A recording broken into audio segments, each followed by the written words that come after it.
Okay, so we have a lot of guests in the audience, so I'd like to introduce myself. My name is Shirley Huey. I'm a member of Congregation Bethel.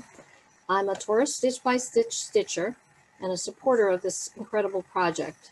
As I was writing this, it sounded like a confession to me, so it's a little bit funny. And you met our cantor, Laurel Zarkessler, our cantor and wonderful sponsor for tonight's event. And she's been a fabulous supporter of the whole project. I'd also like to welcome Rona Kozanski, another volunteer stitcher, project enthusiast from Toronto. And Rona became a docent for the exhibits, gathering a treasure trove of stories about every aspect of the project. And she's going to share many of them with us tonight. In our audience, we also have many stitchers, art stitchers from Bethel and many stitchers from New England. So from Massachusetts, Rhode Island, New Hampshire, and Maine, and lots of family and friends. Welcome everyone to Bethel. So what is it? Did you ever think that you would hear the words cross stitch and Torah in the same sentence? It is a hand-stitched Torah with the full text using the embroidery technique called cross stitch, using embroidery thread and Ida cloth. It also includes stitched book and section headings and illuminations inspired by the stories and actors in the story, in the stories in the Torah. The woman behind this project is Tema Gentles, a fiber artist from Toronto, Canada. She wanted a way to give women a voice and chose cross-stitching as the medium because it is a traditional women's craft, although everyone was welcome to stitch. The seed of her idea grew into a project that has reached across the world, conceived, organized, stitched, and assembled entirely by volunteers. The portions of the Torah that have been assembled have gone on exhibition, first in 2017 with the book of Genesis plus the end of Deuteronomy, and then in 2019 at the Textile Museum of Canada in Toronto with Genesis, Exodus, and the latter half of Deuteronomy. Two really fabulous milestones. We have a lot to share with you tonight, and we'll get started by having a few words from Laurel about Torah. I want you all to keep this in your mind's eye as I speak for just the next few minutes. Everything that I was thinking about saying about Torah comes from a really strong image that I have of Arnie and me standing maybe in one of those spaces right there. We went to see the exhibit in Toronto. And the word that comes to mind, the phrase, is to surround yourself with Torah and to be surrounded by Torah. And I think it's one of the most glorious images that I have of this project and its value and its strength. When we first considered a good date on which to invite you all and to share all of the workings of the project, we thought, oh, what better than the portion of Yitro, which we just read this past week, the receiving of the Aseret HaDibrot, the 10 words, the 10 things, and the portion is also filled with visuals. We saw the thunder, we heard the lightning, the power of the synesthesia was all there. It was a true sound and light show. Ah, look at that glorious, glorious piece. In some ways, it was the first example of trying to place the power of Torah within a human experience and our ability to keep it alive and vibrant and authentic and relevant all at once, a process that has continued from that moment to this moment right now. When we teach Torah, when we study together, when we learn, we are always searching and studying for what Torah can bring us and what we can bring to Torah. We bring ourselves with all our senses and our insights and our gifts. We study, we chant, we dance, we move, we feel, we discern, we do. The sense of being surrounded by Torah, a combination, as some might like to think of it, of both left brain and right brain, because we use our heads, we use our hearts, and we use our hands to find our way into Torah and to make the Torah part of ourselves and to make ourselves living Torah. So it's actually not only, as I thought about it, it's not only the portion of Yitro, but all the portions that surround it. that guide us these weeks to offer the very essence of truth of all the varied ways and the different, if you will, the different intelligences we use to come to Torah. This week, we have the power of wonder and awe with our glorious sound and light show in this week's portion of Yitro. And then next week, starting right now, actually, with Havdalah coming, we have the portion of Mishpatim, which takes that phenomenal, supernatural, beyond experience awareness and brings it right down to earth and gives us laws and boundaries and rules and guidelines, the discerning of our minds and our hearts. So that's the place where perhaps our heads get focused and the workings of our minds to make this world the just and right place that it can be. And then we move on to 3 more portions, Truma, Titzaveh, Vayakel, and even Pikudei, into the world of doing, another level of intelligence through doing and creating and making and building of the tabernacle.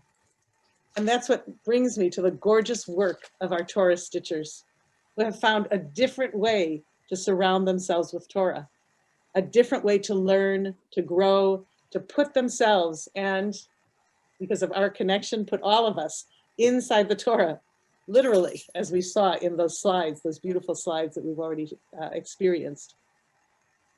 Torah surround, you can feel. The myriad ways we learn, we invest, the multiple intelligences are brought out by the power of this project, given us by Torah and given us by the opportunities in our lives as we grow and we open ourselves. At the very end of the book of Shemot, just about, it's the end of the portion of Vayakel, gorgeous descriptions of all of the doing, of all the weavers and all the builders and all the creators. And there's a statement that says, and Moses saw all the work, and behold, we had done it as Adonai had commanded, and Moshe blessed them.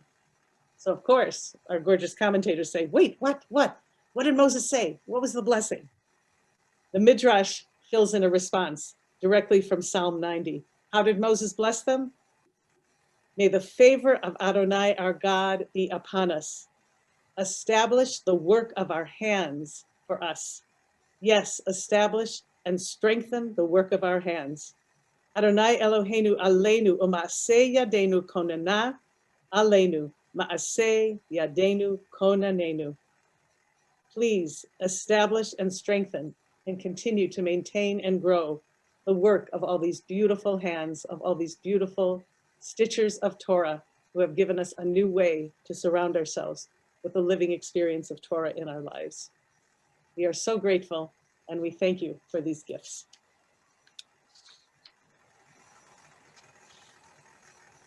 There's one piece from the very end, right after the Aseret HaDibrot, so beautifully created. To give you a continuation of that multiple intelligence, a visual. We have a short documentary. Torah Stitch by Stitch went on its first exhibition in 2017 at the synagogue Darchei Noam in Toronto. It featured the book of Genesis, Bereshit, and part of the end of Deuteronomy, Devarim. We offer you now a beautiful documentary called Stitchers, a Tapestry of Spirit, which was filmed during that original exhibiting process. And it has been screened at many Jewish festivals, winning many awards, and hopefully will continue to find its way into synagogues and community centers and into people's inspiring thoughts.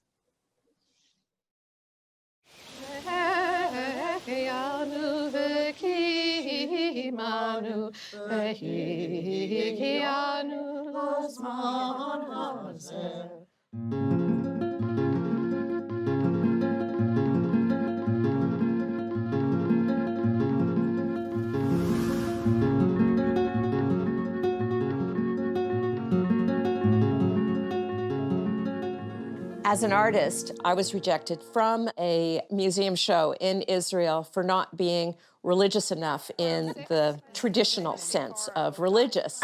So I thought, what can I do to help women, particularly, express their love of religion in a particularly female way of expression?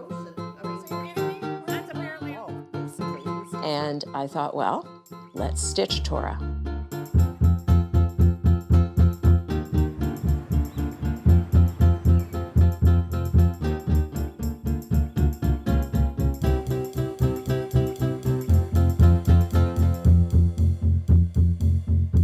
Tama asked if I would do the very first panel, which is the opening verses of Genesis, which describe creation. So I started looking at images of the Earth from space, and then came across a satellite image of Hurricane Sandy as it was moving across the northern hemisphere. And it called me. The stitching became a very meditative activity. I really got to think about the words around creation. These mythic stories that are created by these words are really remarkable. And being part of something that was a project that was going to involve hundreds of people all over the world, each stitching square by square the letters of these stories. It's really an amazing thing to think about.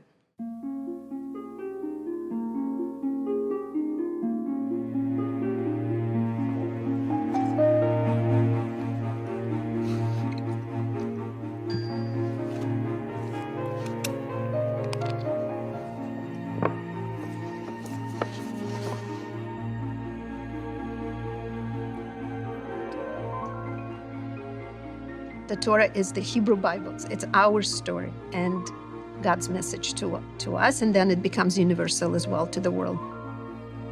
Because from there comes also ethical teachings and 10 Commandments that is shared among nations. Torah is a foundational text, not only for the Jewish people, but also for Christianity and Islam. No, I made raspberry tea. So that's the graphic. Yeah. It's cool to see how Tama started this with the block coloring. I think if anyone saw me doing it, it was just kind of a cool, crafty thingy. But I think a lot of the grown-ups who knew about the project and saw me doing it thought it was amazing that a teenager wanted to do it. It's something that takes a lot of time and energy and effort, and anything like that, you're gonna feel really connected to. People can register on the website. After somebody is paid, we send them out a kit that includes their particular portion, because each person is doing 4 verses of the Torah.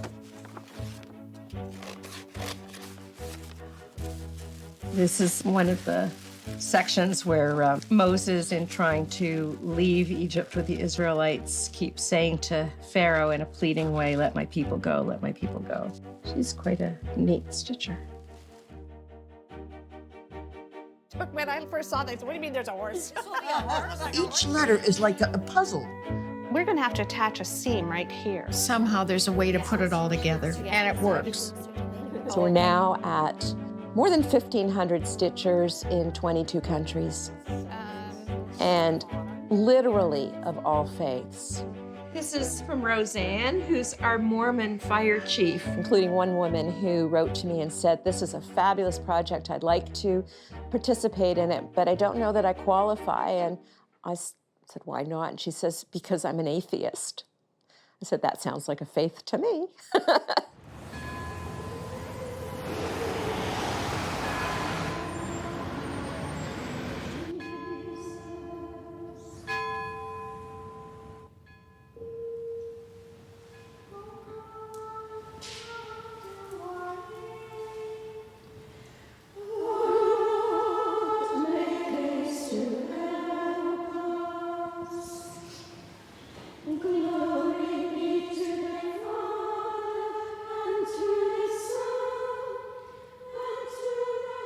The Torah is the first part of the Bible. We are not alien from our Jewish brethren. They are our elder brothers and sisters. And if it wasn't for them, we wouldn't be here. This is quite simple logic as far as I can see.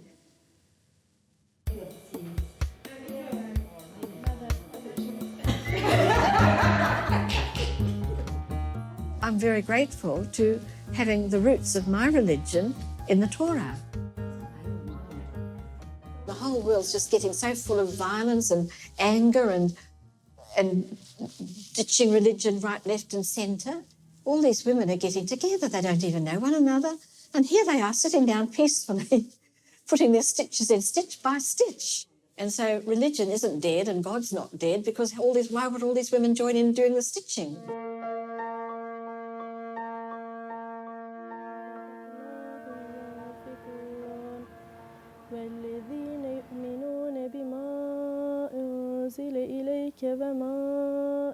I'm from Turkey. I grew up in a Muslim family. I have been in Canada exactly 10 years.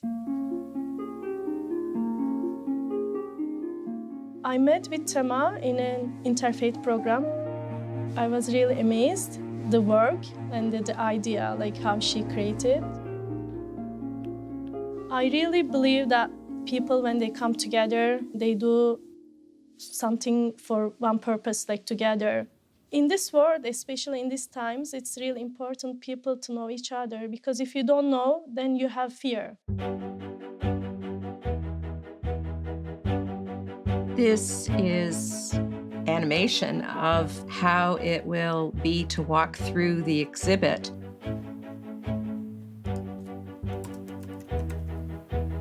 So we keep a fair amount of data on each stitcher. So when they register their email, their address, postal code, and their country. I didn't think I could be that organized.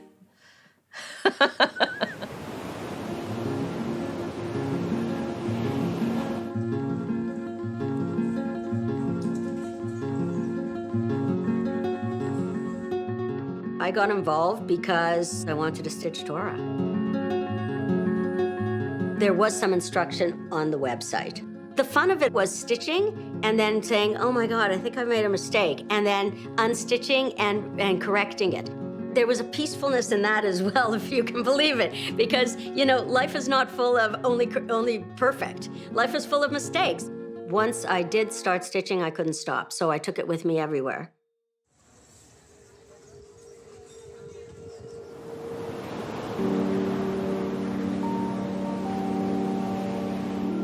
I was stitching on the beach, and the other side of the Mediterranean is Israel and the Middle East in general. I could hear the sounds of the water. My mind wasn't anywhere else. My mind was with the stitching, the lettering, and bringing it through. That was something very special. I think religion has always caused so much violence. I think that people want peace. People generally want peace. And without peaceful connection, we got nothing.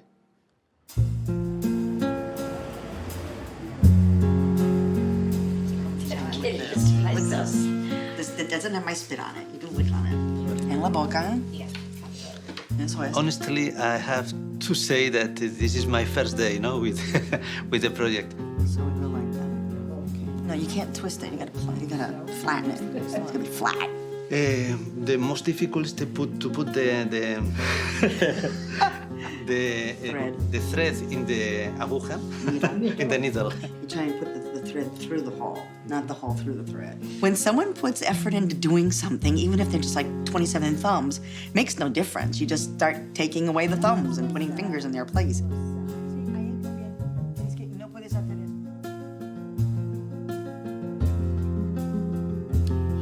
I would stay with them until they had done their first letter. And then, once they had done their first letter, they realized they could do it, and they just kept on going by themselves. Pasa por el otro agujero. Genial. There's about 15 of us throughout all of Spain.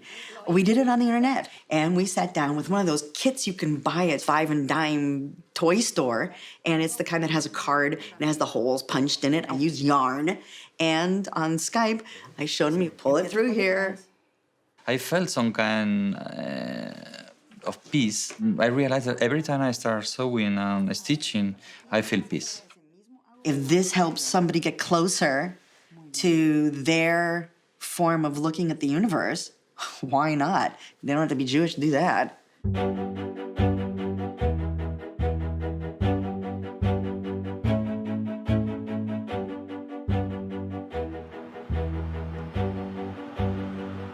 of this, I think, will emerge in the next few months. We're going to just defer that. Just so you know a little bit about the stitchers and what's happening. So we've got a couple of stitchers dying, including Michael. He's an old hippie. He is, isn't he? God bless his soul. You looked into getting charitable status in the States, right? To create a nonprofit in the States will be about the same level of investment as creating a nonprofit in Canada. The bottom line is we need money. If any of you know of any particularly curatorial type people. People who have experience with museums, who understand how they work, there's a whole business of exhibition that we need to understand if we're going to find our niche and how we fit into that world.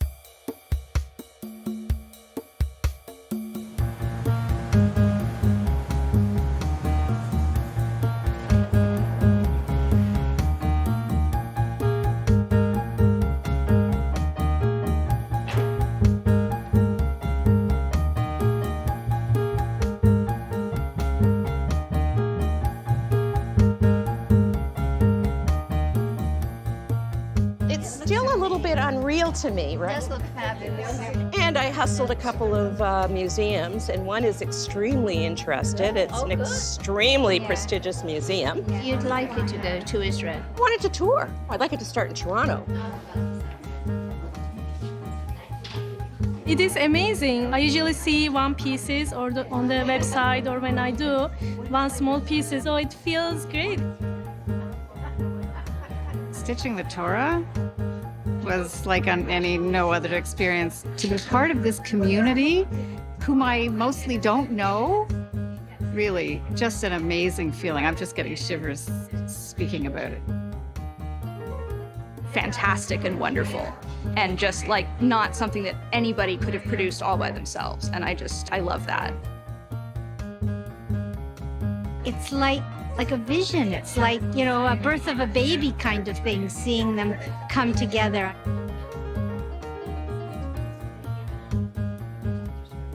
It's for all of us. It exceeds any individual visions, I think, that we had. Every panel has your experience and your story, and it's amazing together. So thank you, thank you, thank you.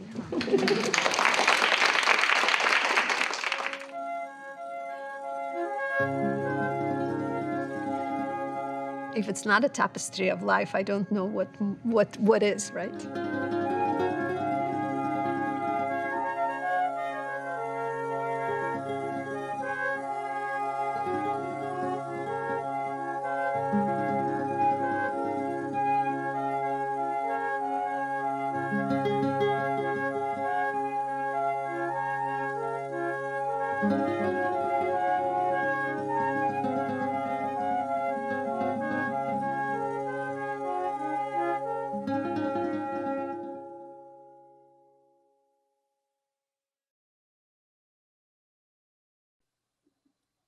Oh. I know. We all have to take a moment to just go, ah! Thank you, thank you, thank you for the concept, for the inspiration, for all the incredible work and the love. Yeah, it's just beautiful, beautiful. And we're going to learn much more about it now as we go forward. I'd like to introduce you to Rona Kozanski, who is going to share with us her experience and much of the learning that has come through her process of being so involved with the Torah Stitch by Stitch project. Rona is a 62-year-old, is that okay to say, former elementary school teacher and Jewish educator with degrees in education, art history, and religious studies. She has been exploring fiber arts, macrame, sewing, embroidery, applique, and needlepoint since she was a child, and making custom talit. Torah Stitch by Stitch was her first and now ongoing attempt at cross stitch. And her cross stitch first attempt, gorgeous first attempt, was chosen for the cover of the beautiful booklet and catalog cover from both the exhibit and from the project itself. So in advance, we thank you, Rona. We thank you for coming all this way to share with us. And we're going to share a little time now. I have some questions, mostly to be triggers for Rona to share with us and offer us her teaching for the next number of minutes. So welcome, Rona. Our traditional Torah is beautiful with the hand-scribed letters, very, very important scribal art. Tell us about the beauty of this kind of Torah. Thank you. First of all, Shavua Tov, it's wonderful to be here with you. And second, I just have to say that this panel was actually my 5th attempt. It took that long to be able to get to this level of experience to be able to do that. So to answer your question, the beauty of this Torah is enhanced by the wonderful artwork found in it. Each stitcher was invited to add 3 embellishments to their panel. They could choose to do all, any combination, or none. These embellishments included tagim or crowns, that decorate specific letters in the hand-scribed Torah scroll, a decorative border around the text, and/or an illumination. This panel includes the tagim and the border. Next, please. Not imagining the future success of the project, Tema started by having the first 4 verses of Bereshit and the last 4 verses of Deuteronomy stitched so there would be a complete Torah in a symbolic sense. And this is Miriam Wyman's Hurricane Sandy panel. Next, please. This is the final panel, but really it's the first one stitched. It's hard to tell from this slide, but this is the only panel in the project stitched on a piece of cloth from a different dye lot. Mm-hmm. Next, please. Tema prescribed an initial set of 7 colors to be used for visual unity throughout the project, but stitchers quickly complained that there was no green, so 7 additional colors were added. Next, please. Chapter headings were included to help viewers identify where they were in the text. Each book of the Torah was assigned a different color, starting with green for Bereshit. To avoid adding any words to the Torah text, the words of each heading appear in negative space. The letters are blank canvas surrounded by a stitched background. The Torah is read aloud each week in synagogue. As we heard, this week's portion is Yitro. When the last parsha of one of the 5 books is read, these words that you see on the screen, Hazak, Hazak, V'nit Chazek, are said aloud, usually by the entire congregation. Tema had these words stitched at the end of each book to reflect this event and to visually illustrate the transition from one book to the next. In this first Hazak, the green from the Bereshit chapter headings were merged with the magenta from the chapter headings of Shmot. Oh. Next, please. This is the final Chazak, and if you look at the letters, all 5 colors are used, the original 5 colors, and in fact you can see some that look like green, but it's actually blue and yellow that have been combined. Next, please.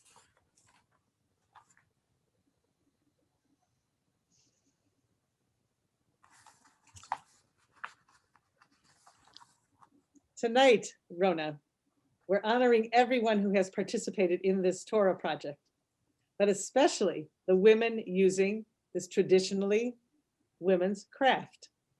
The illumination brings out so many of the stories, and in particular, stories involving women. Tell us about a few of those panels.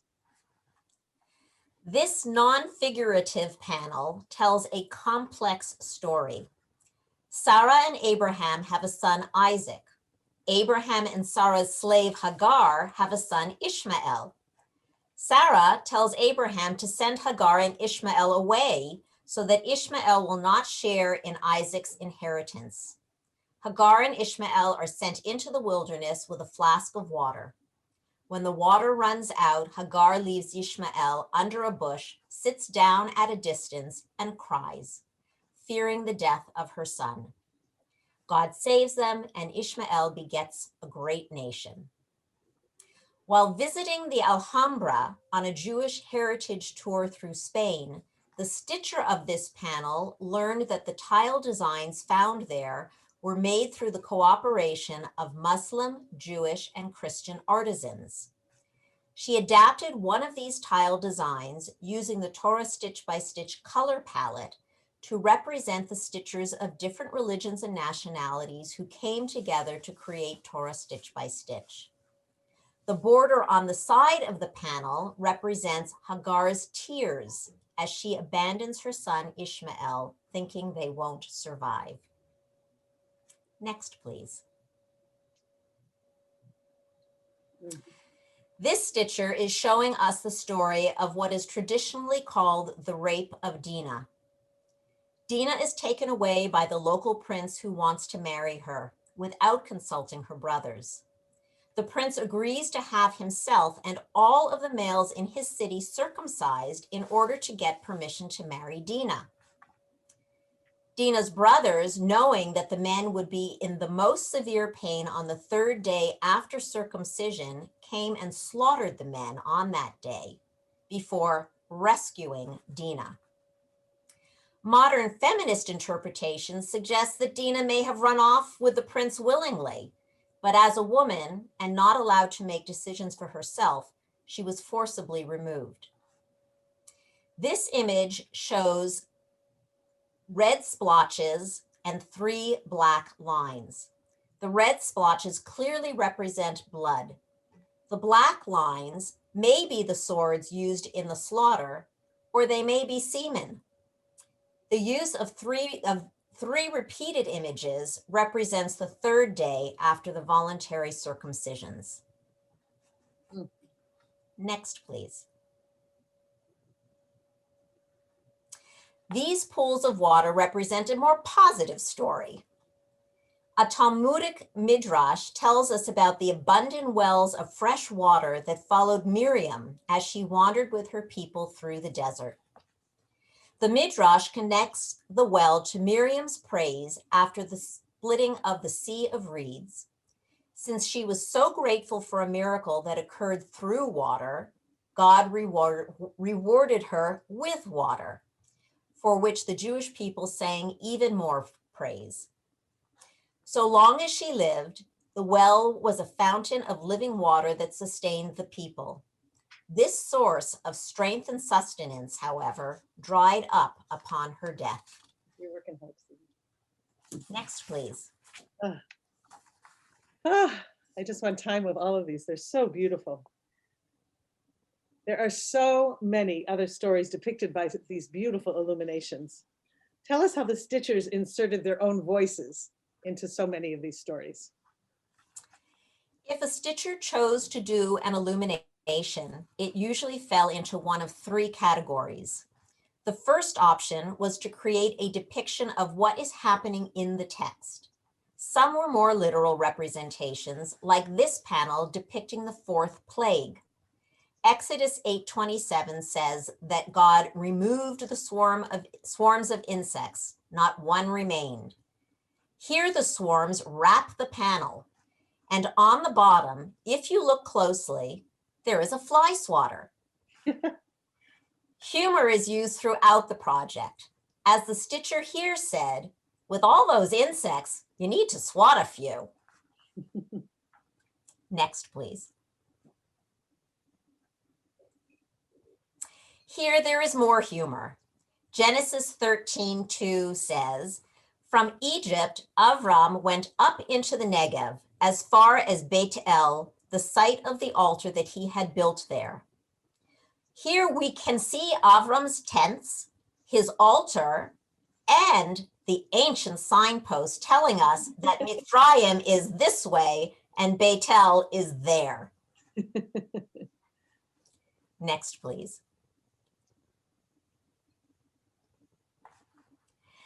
Other stitchers used symbolism to represent what was happening in the text.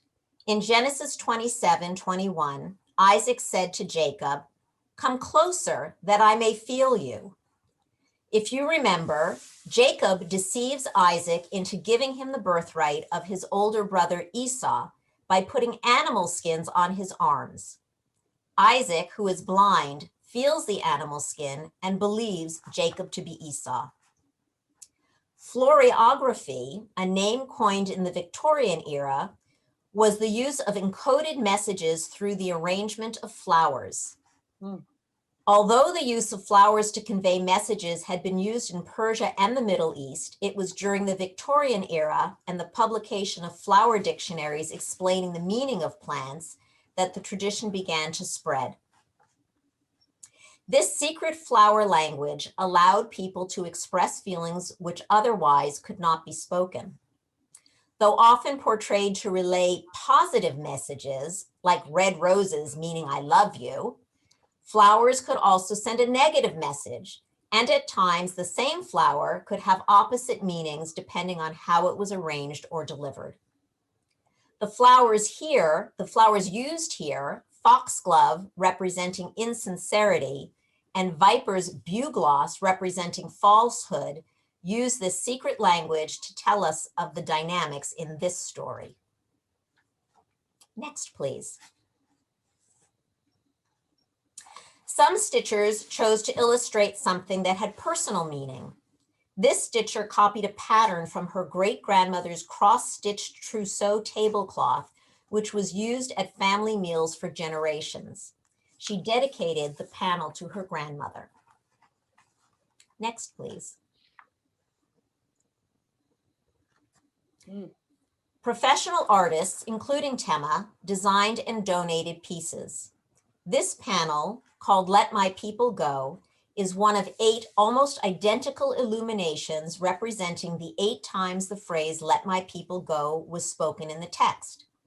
It shows a detail from a painting by Aaron Douglas, a leading artist of the Harlem Renaissance in the 1920s. This image was chosen to highlight the parallel slavery experienced by African Americans. Next, please.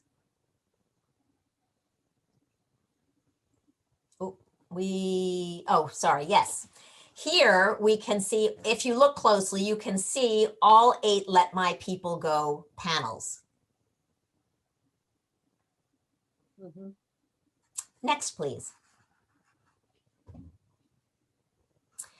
These are copies of sections from 2 quilts stitched in the 1800s by American slave Harriet Powers.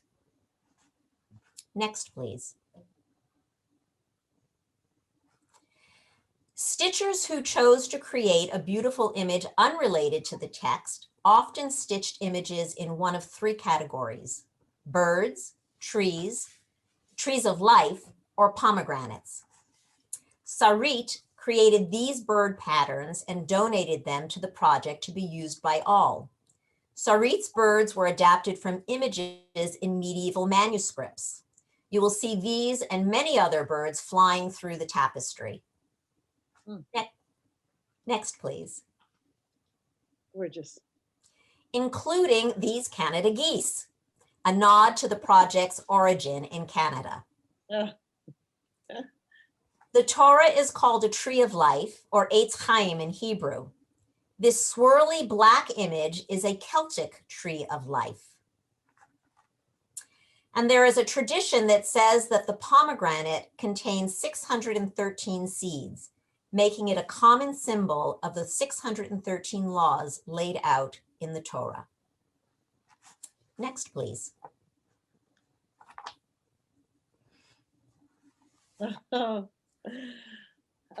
Thank you, Rona, so much. Tell us, how did you get involved in this project? And also, I'm sure from the documentary, we're all wondering, how did the project bring stitchers around the whole world together? So I became involved in the project in May of 2013. I attended a community-wide Tikkun Leil Shavuot and picked up a postcard describing the project. At the end of an evening of studying Torah, traditionally men's work, I was inspired to, in quotes, this was a phrase found on that card, experience the purpose, rigor, and spirit of producing the holy texts, using needlework, traditionally women's work, as the medium. Here you can see me and my friend Marcy holding a unit that we assembled together. Stitchers around the world have made connections with each other in many ways.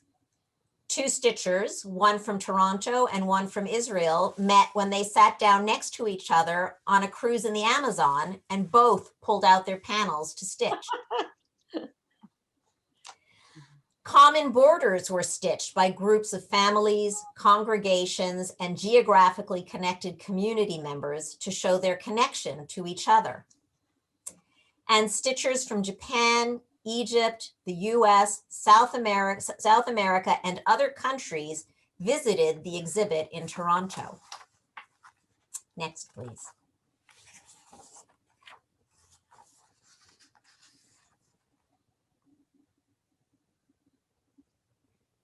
Oh, these are so gorgeous.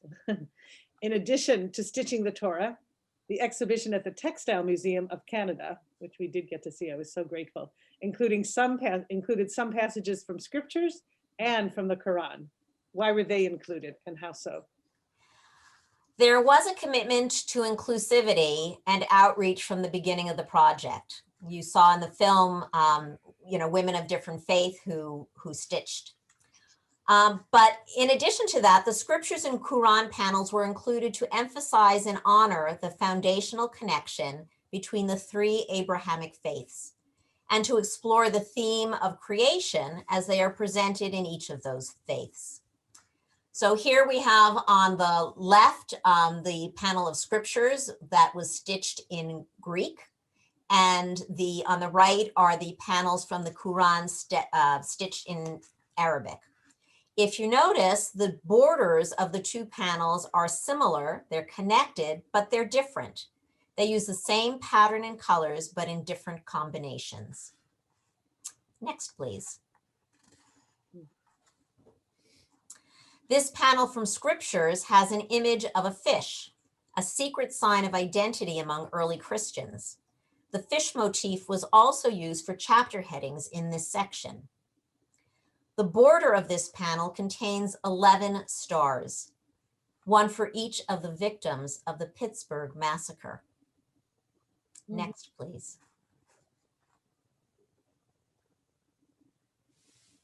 There were two massacres that occurred when the scriptures section was being stitched. The other took place in a Coptic church on Palm Sunday, 2017 in Alexandria, Egypt. 17 people were killed. The stitcher of this panel discovered that the doorman in her apartment building had two nieces who were killed in the blast. She stitched a window from the Church of the Holy Sepulchre in honor of the two girls. Next, please. This is a photograph of the actual windows. Next, please. The woman on the left is the mother of the two girls. She was able to visit Toronto and came to see the exhibit with her sister and her niece. The woman on the right is the stitcher. Both were very moved by this experience. Next, please. The chapter headings in the Quran section feature a motif containing the 8-pointed star that represents the seal of the prophets. You can see the chapter heading on the top of this panel. Next, please. While there is no explicit ban, Islamic religious art is non-figurative because many Muslims believe that the depiction of the human form is idolatry and thereby a sin against God. So much of Islamic religious art, including this tapestry, incorporates traditional Islamic geometrical patterns. That's beautiful. Oh, thank you. This is such a wonderful project, and it has brought so many people together. can you tell us about how the Torah was actually constructed and what we all need to know, what happens next? Absolutely, thank you. Next, please. So Torah Stitch by Stitch is comprised of 1,464 text panels. 900 were on display at the Textile Museum. The Aida cloth on which each panel is stitched is approximately 182 squares high.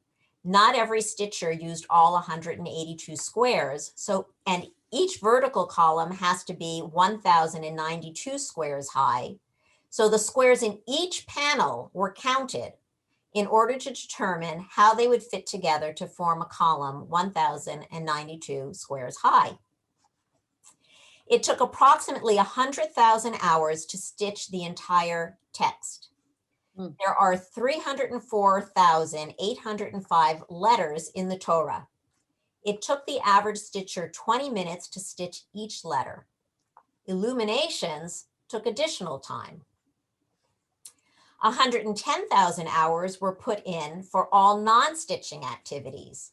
These included formatting the text, administrative tasks, coaching, proofreading, corrections, assembling the panels, and maintaining the website and database. That's a total of over 210,000 hours spent on the project thus far. Working 24/7, that's 24 years of work, all done by over 1,500 volunteers. Next, please. Currently, there are 5 focuses for the project. Unit identification labels, like the one you see here, are being stitched for the rear of each unit. In addition to the unit number, stitchers can add an image. This one is of the coronavirus.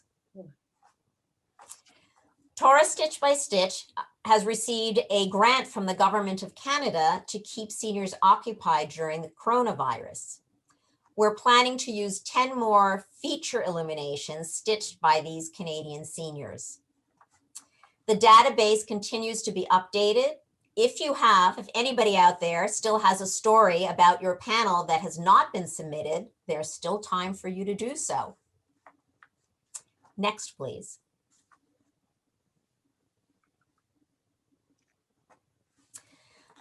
The final panels have been completed and are now being corrected and scanned. Leviticus has been assembled along with the first 4 columns of Numbers.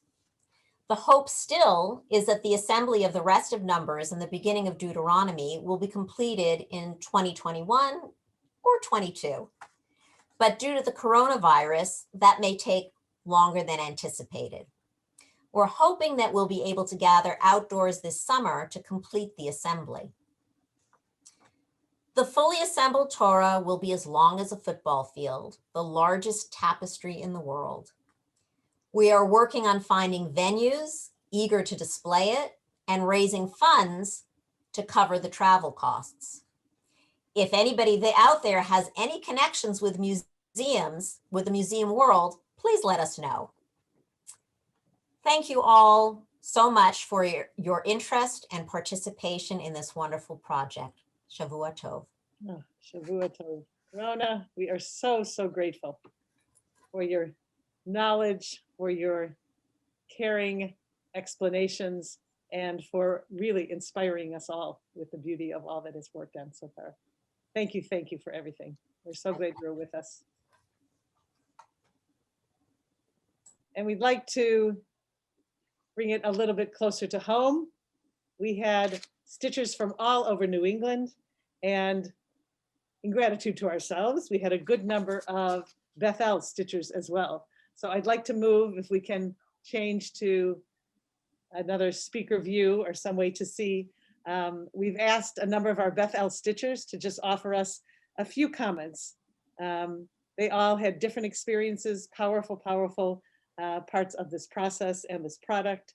So I'd like to begin with Marilyn Rand, representing people from Bethel and beyond, who had all worked together, and maybe you'll explain just a little bit about how that came to be, worked at the Metro West Free Medical Program Group, Debbie Young, Marilyn Rand, Gail Ann Simon, Judy Sletzinger, Barbara Scher, and to just give us a piece about your coming together, your bonding, and your process in sharing the work of this wonderful process together. Well, I heard about the Stitch by Stitch program and I really wanted to do a panel, but I hadn't really ever cross-stitched before. So I needed help and I convinced a group of volunteers with whom I worked with at the Metro West medical program front desk to help me complete the panel. And some of us were experienced stitchers, some of us had never stitched before. And we had great fun getting together to learn and then to work on our lines ourselves. We had a group with Debbie Young, Barbara Scher, Debbie Yavner, Gail Ann Simon, and Judy Sletzinger. Our portion was from the Book of Numbers, which talked about taking a census of men from the Kohathites clan who would carry the ark on the Israelites' journey through the wilderness. And it was great fun to work with everyone and learn how to stitch. And I look forward to seeing the finished piece, the whole Torah. Oh. Amen, amen, amen. Thank you. Thank you. You made a great group. There they are. Just beautiful. Ah, thank you. Thank you all. Thank you. Anyone else from the group want to share a moment? It was thank you to Marilyn for her encouragement because we were all new and we were ready to drop off at a moment's notice, but she wouldn't let us. So thank you, Marilyn. It was an amazing experience. Thank you. Well, now we all know how to do counted cross stitch too. So, oh, good. I just wanted to share too. Marilyn has wonderful salesmanship skills because she persuaded me, and I don't sew at all. So, and it was a wonderful project. So I wanted to express my profound appreciation to all the women that I work with, but also especially Debbie Young, because we met together a few times to practice and learn how to do this. But then we separated and worked individually. Debbie worked with me to help me sew my portion. And I have to say, she's a woman of infinite patience. Thank you, Debbie, because I have no abilities in cross-stitching, and this was my first and only project, but it was wonderful to sit with her and do this. And we, I think someone in the movie said, the fun was stitching and then seeing your mistakes and saying, oh, taking them out and correcting them. So Debbie, I think you had a lot of fun with me. Definitely. But also, again, at the special thanks to Marilyn, who brought us all together from different temples, from Bethel and from other places. So it was we great. all look like the stitchers in the movie sitting around the table. Yeah. Oh yeah. Yeah. It was fun. Good I project. think the biggest thing is also it takes a village and many hands make, a lot of progress. And Marilyn, you are the inspiration. And we're all inspired by the Metro West Free Medical Clinic, but you were the inspiration that came in there and got us going on something else. I mean, it's really a privilege, I have to tell you. Good. Oh, thank you. The project is wonderful and I can't wait to see it. Yes. Yes. Oh, I hope, yeah, Really- I agree. And I hope you were inspired also by the film and by Rona's teachings, that all the vast connections that were made, certainly for the six of you and well beyond, and to feel that level of connection to so many women around the world. It is. It's the interweaving and yes. Thank you. Thank you all. Thank you all.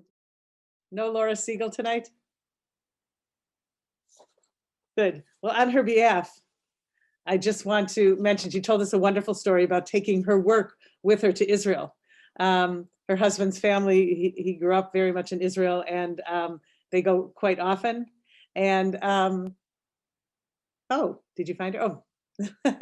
Oh. And she actually had, and their family is quite Orthodox there. And she had really interesting conversations with her relatives, her husband's family there, about what would it mean to actually do cross-stitching on Shabbat when you are stitching the Torah. And I think the complexity of that question in good liberal tradition, it's a great, great question to bring up. And I think she had really powerful and meaningful conversations, both about her own investment in it and then teaching also her relatives about the meaning and the value of this kind of a project, working on it on Shabbat and not Shabbat. So we thank you, Laura, for that. I'd like to turn to Debbie Feldman.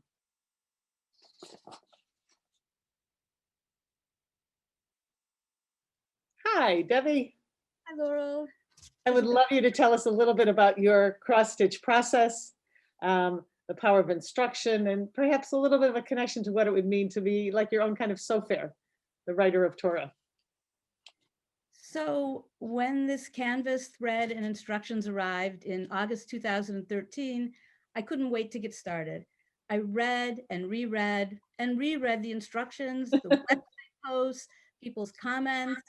I counted and recounted the canvas squares. I wasn't sure how many were near the edge because there was edge stitching and it was really important where you started. I started, I ripped it out, I started again, and finally I was on my way.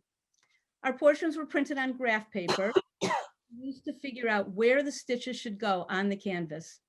We constantly checked for mistakes, comparing our work to the graph paper and correcting our work as necessary. Our work was also reviewed and corrected after it was submitted.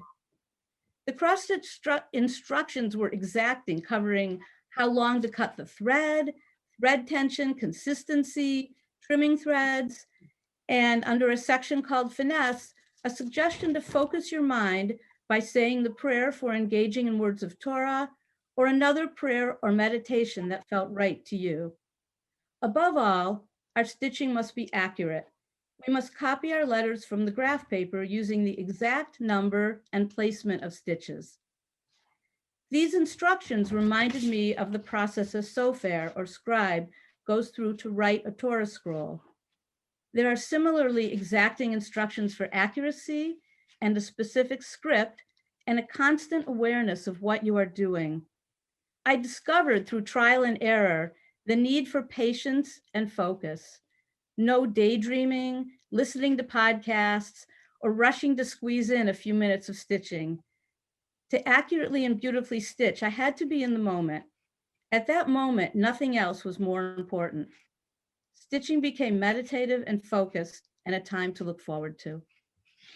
So, Yashakoa, thank you. Thank you so much, Deb.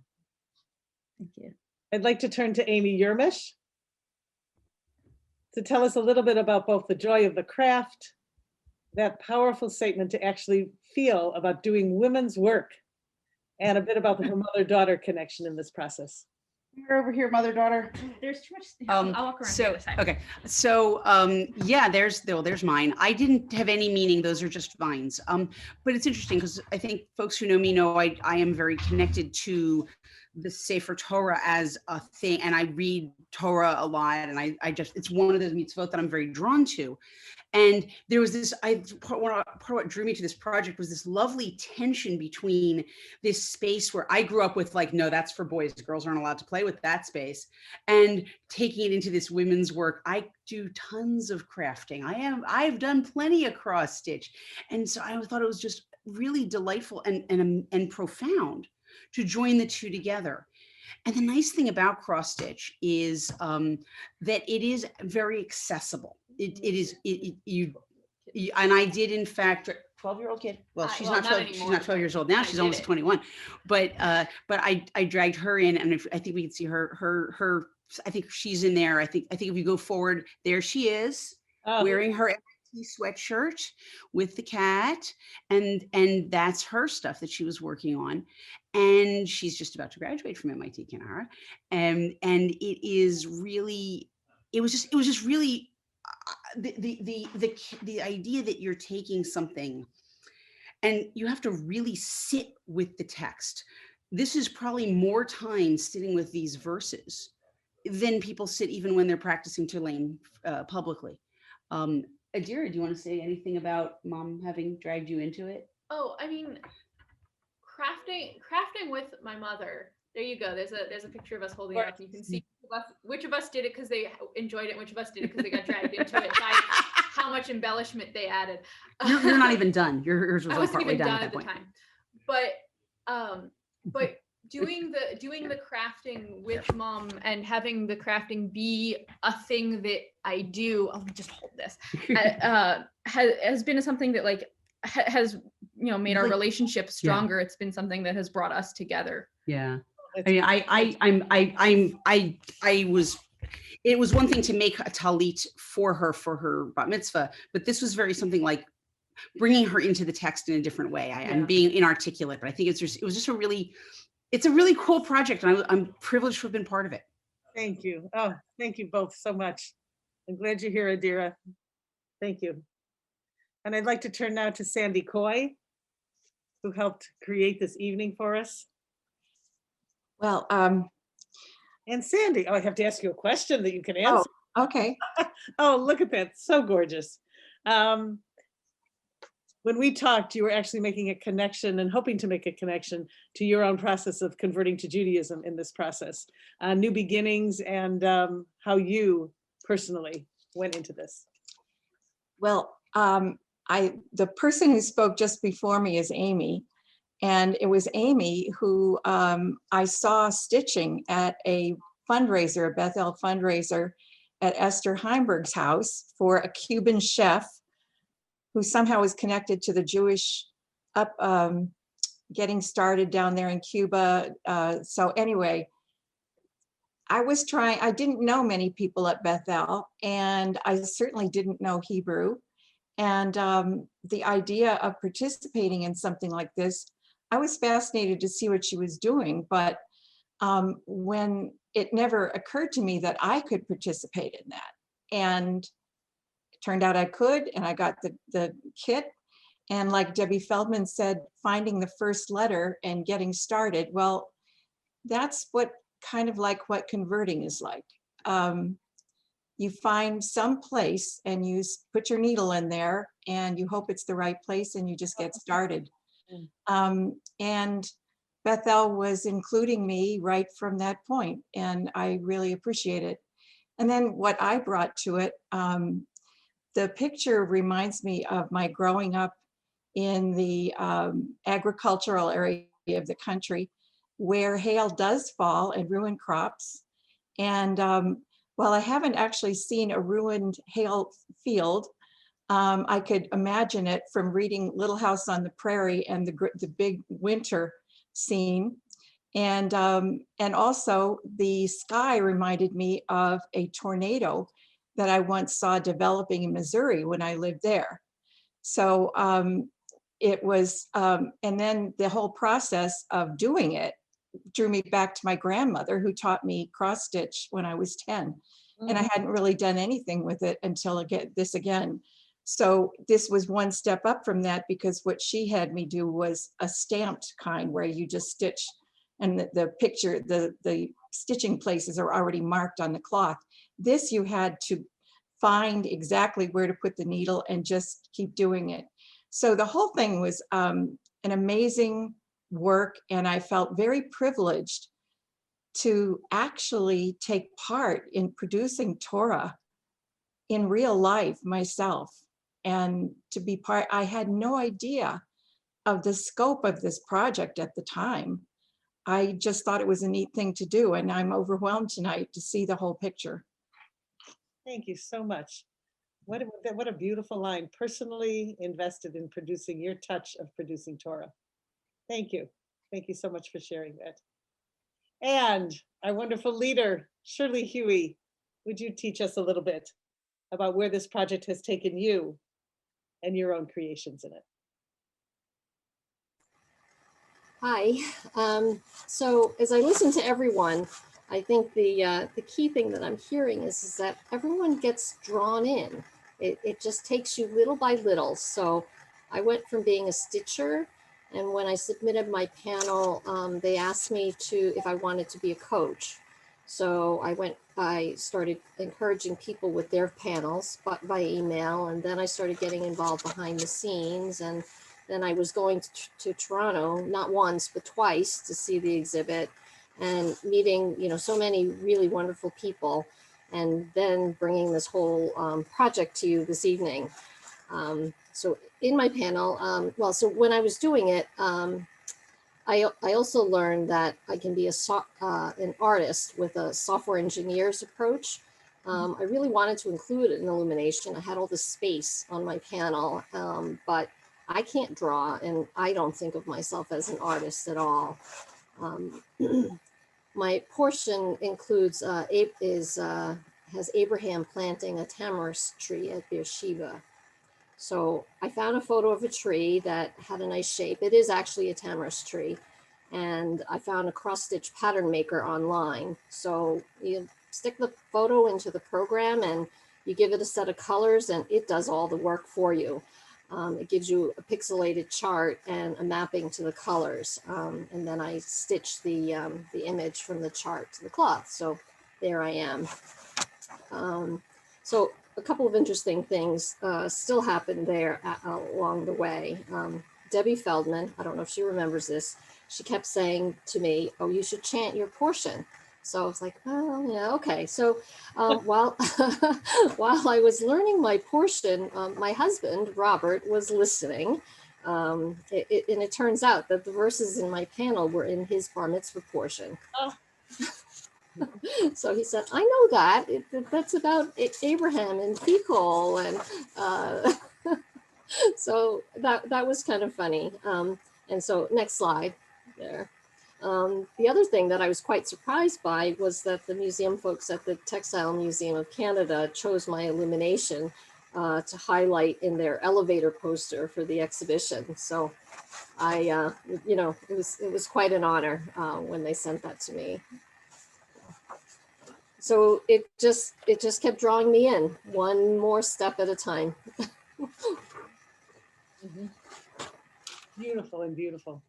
So as we look at some of these slides that I think hopefully we'll kind of roll through, we would love to take a little time for questions, and would hope that, I think what we'll try to do probably is have people raise hands in the chat. So what I'm going to do is get the list up so that if you have a question, you can raise your hand using the Zoom feature, or if you want, and you can also type into the chat window. Let's see, I'm going to ask Beth to put some links about the project into the chat window. You can follow us on the website, on Facebook and on Instagram. So we're doing a bit of that too. And to make this a little interactive, multi-dimensional, and hopefully not too distracting, we're going to put up the slideshow of the panels stitched by our New England stitchers, so everybody can see, all the work that has happened by folks who attended. I'm going to start that as soon as I put the links in the chat. Okay. Well, why don't you go ahead and start it first? That's fine. The links in the chat can come later.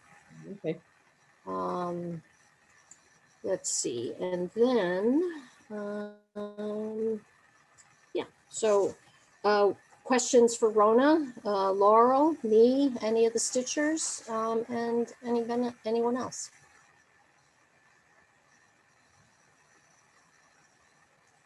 It's Michelle Banker. Hi, Michelle. Hi. It was fabulous. I'm a Jemmy come lately. I did not know about this project until I was reading the Hadassah bulletin about, I guess it's 2.5 years ago. And I said, oh, I have to do this. My paternal grandfather was a Sefer Torah in Poland. And I just said, I have to do this. And I know I gave you an image of mine, but that's not, that is far beyond me. That's above my pay grade. Trust me. I started to cross stitch when I was a Brownie Scout at the JCC in Hazleton, Pennsylvania, and I learned how to needlepoint from a cousin. And I cross stitch. I do baby bibs and other things like that. So I thought, oh, I'm going to ask them to send me, 3. Little did I know. This was a lot of work. And yes, I tore out 4 lines because I miscounted all over the place. But it was a religious, for me, I am not religious. It was a religious experience. It really was. And I have a Deuteronomy, and I call mine, let's make a deal.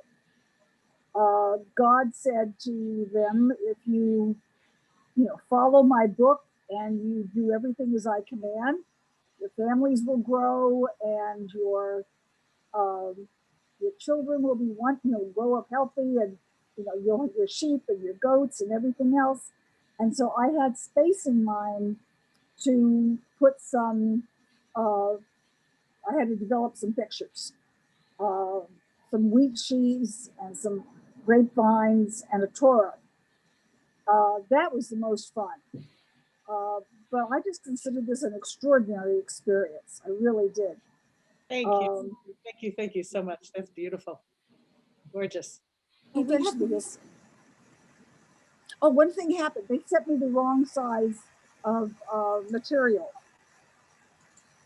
And, right. And so they ended up having to send me a second piece, which they then added on. They put it together when I sent it all back up to Toronto. Well, they work with there, you can imagine there were many types of issues with panels coming in, but they made it all work. Oh, yes. Thank you. Thank you. Rona, we have a question in the chat. Eve is asking, have we contacted the stitcher of the Dina panel about what she intended to stitch? No, we have not. And it's not only her panel, there were quite a number of panels with beautiful interpretive pieces that we have guessed what they are. It is on our list of things to do. We are in the midst of, we are beginning to put together in the database, again, all of these stories. And so if we don't have, often the stitcher would send in a precise description of what was intended in their panel. This stitcher did not. So we are hoping eventually to contact all of those stitchers to get, a more precise and accurate story of what their intention was. We have another one of our stitchers, Deb Playtech. She would like to tell us her story. Great.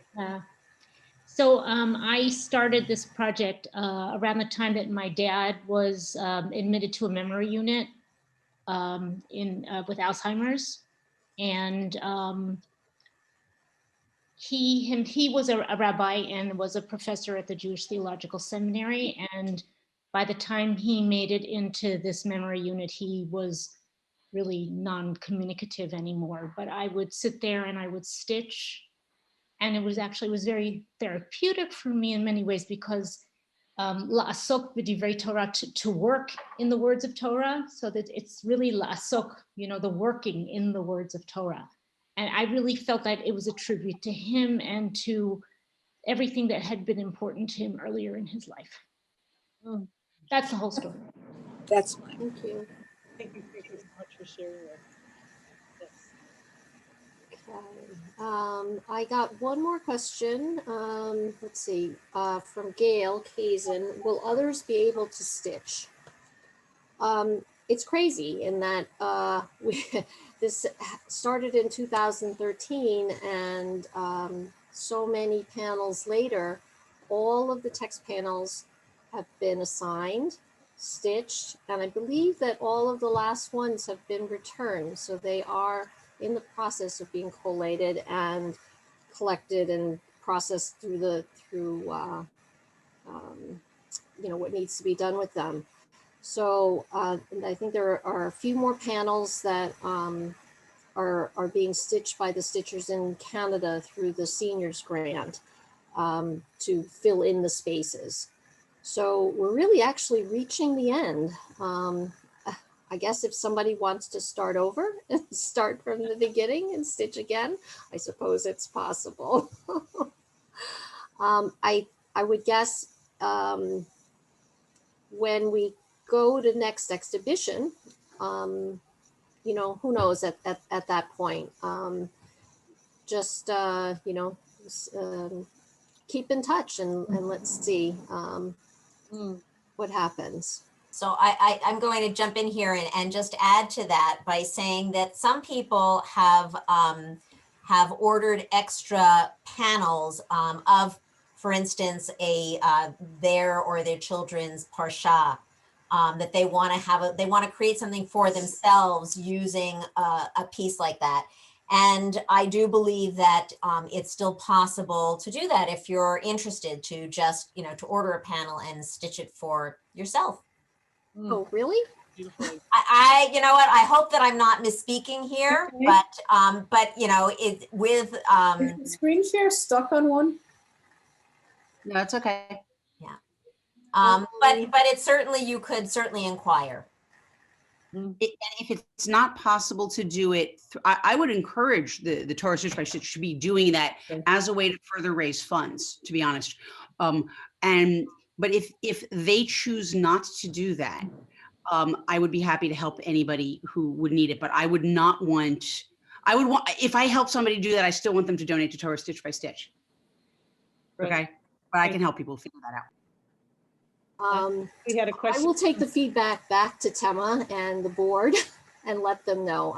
There have been people who have asked, and with, you know, with their bar mitzvah student, their student who, you know, to do it as part of, you know, their ritual. But as far as I know, not at the moment. I think it's just that it's a lot of work, and we have to figure out a process for, you know, doing all of the shipping of the requests and the Yes, and also that being said, I can tell you that currently there is not enough cloth to be able to ship out to do this. So even though I'm saying that this is my suggestion, it's something that would have to be in the future, not in the immediate. Right. But people could, but for instance, what you could offer would be the digitized instructions, because if it's something that's being made for somebody's own use, it doesn't have to match exactly, and that might be a nice way to make it work. Yeah, I think it's a wonderful idea. We'll talk, Amy.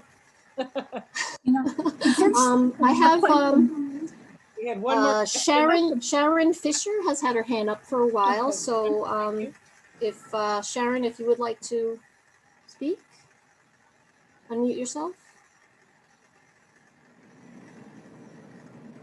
Oh, okay, maybe we'll have to come back to her. There was one more question. Michelle had a question. I was told that we can purchase the Glycine prints.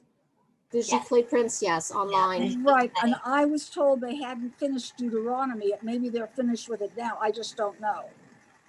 Is this your own print that you would like a print of? Yes. Then if, as long as it's been scanned in, and I can't say whether your panel has yet been scanned in, but once it's scanned in, you can order the panel. And how can I find out? Just phone them or email the project and ask, tell them exactly which your panel is that you would like a Giclée print, and they'll send you all the information. Great. Just had one more question from Judy Goldberg, was interested in knowing just a little bit more, Rona, about the Greek and the Arabic panels, how those came about. Well, again, they came about, there were, Tema consulted for both the scriptures portion, she consulted with Christian clergy, and for the Arab, for the Quran sections, she consulted with Muslim clergy to help identify which texts would be the best ones to use. It's not like for the Torah project, it's all of the text in that particular order. These panels, because they're just excerpts, they come from all over the place, but all of the panels do deal with the creation story in those traditions. So again, with the consultation, she chose the panels. And again, so the Greek that's used is old, it's not modern Greek, it's old Greek, just like, what is it? I can never pronounce, I should know that, with Septuagint, which was the, which was the original translation of the Hebrew Torah into Greek. So it's that same Greek that's being used for scriptures. And scriptures, I believe, were originally actually written in that Greek when they were originally put down on paper. And for the Quran, the script that was chosen, there was a lot of experimentation with different scripts. The one that worked the best for this project in terms of visually and being able to count things out and format it is actually one of the oldest closest to the original scripts that was used to create the Quran. Thank you so much. Oh, okay. All right, so I think we, oh, sorry, Laura, go ahead. Nope, I just was gonna leave it to Shirley for a finale and to just look around once more and thank you all for participating and sharing the beautiful inspiration of this project. Shirley, please. Okay. Ah. Let's see.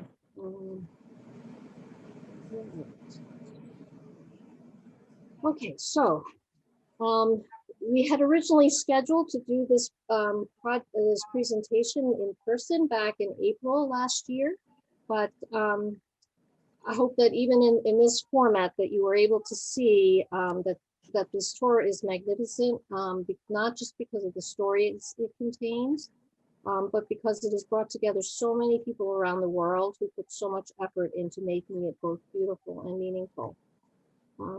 Next slide, please. It has also brought to me so many new personal connections.